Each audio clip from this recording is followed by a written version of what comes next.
How do Indians view England and like their historical, uh, rule over India? You know what I mean? Like, what's the sentiment toward English, the English government of the past and present? Uh, It's probably a complicated question, Probably, but yeah.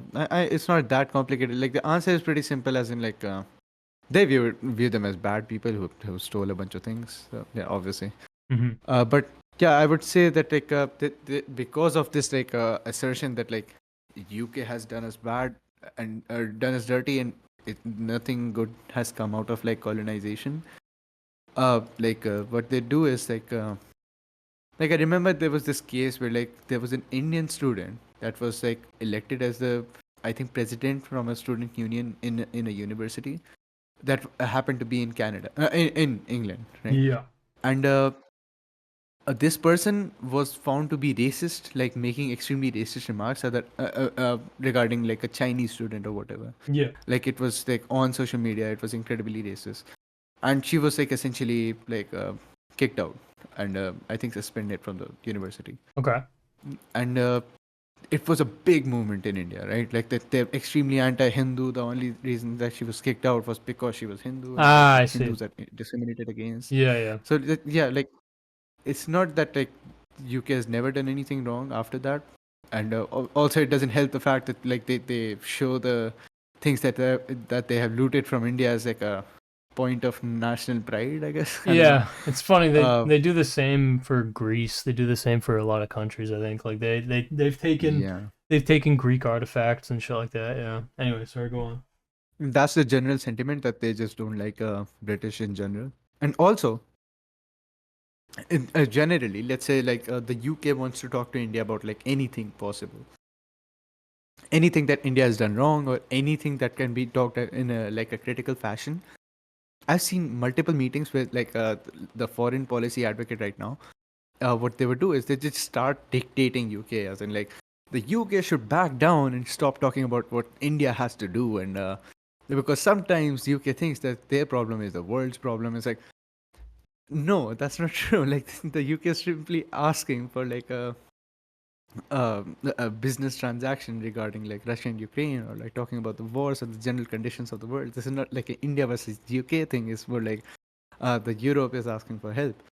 And yeah, like, you would see that on social media there are a bunch of edits on Facebook and Instagram that this guy provided a savage reply to this random UK advocate that was asking for like a reasonable answer regarding their policy positions. And like, Hmm. yeah, I would say that there's some level of dogmatism, but in general, I think I would say that like the only thing that I can credit like the UK British like colonization was that the unionization of India. As in, like before they came in, it was like divided into 500 princely states. That honestly, we can only speculate whether they would have united or not.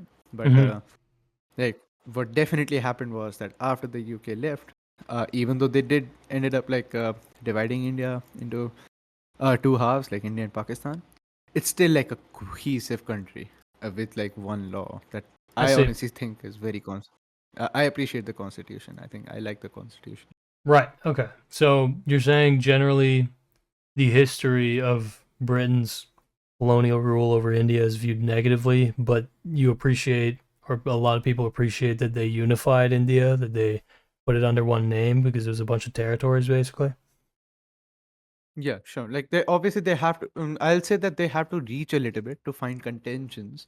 Like obviously there are like things that are outright bad, right? Like the military things that British did, the people that they killed, and Hmm. like the blatantly bad thing are obviously bad. But like apart from like that, the major political things, it seems to me that they did a lot of social good, as in Hmm. they like abolished a lot of like weird and extremely right wing practices like burning maiden women and burning like children or marrying children, or like some levels of like even caste discrimination was like abolished.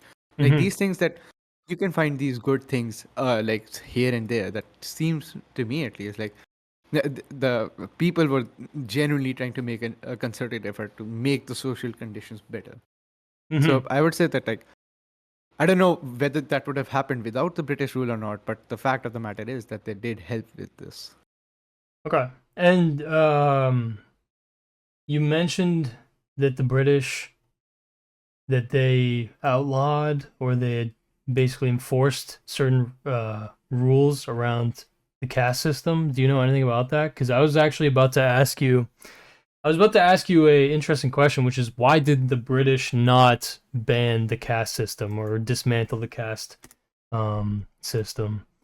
And so, They actually did not care about the caste system. It was more like, let's say there is a higher caste guy that is put in a job alongside like a lower caste guy. yeah, They would refuse to work, and it would legitimately start disputes. Like right, they're extremely discriminatory. They're extremely supremacist and things. yeah, Uh, so what the Britishers were forced to do was they had to like organize this like in an actual government fashion. They had to classify all the castes, legalize them, make a list, and like actually like think about how they're going to organize labor. So it ended up being like they had to like organize all of this. And apart from that, then like if there was extreme discrimination to the point where like even water and like food were basically not being allotted to like lower caste people, which was the case. Indian people still do this in like very like isolated villages where they would completely not touch something if it was touched by a lower caste guy. hmm, uh, yeah, so this used to happen very commonly, and the Britishers did make like rules regarding local like labors or organizations or jobs that this level of discrimination regarding basic necessities wouldn't like should not be considered legal, right. and that was considered then continued into the Indian Constitution as well. That like Indian Constitution like on a fundamental level doesn't discriminate between castes. I see. Okay. Do you and so sorry? Do you have any gut feeling as to why they didn't outlaw the caste system as a whole?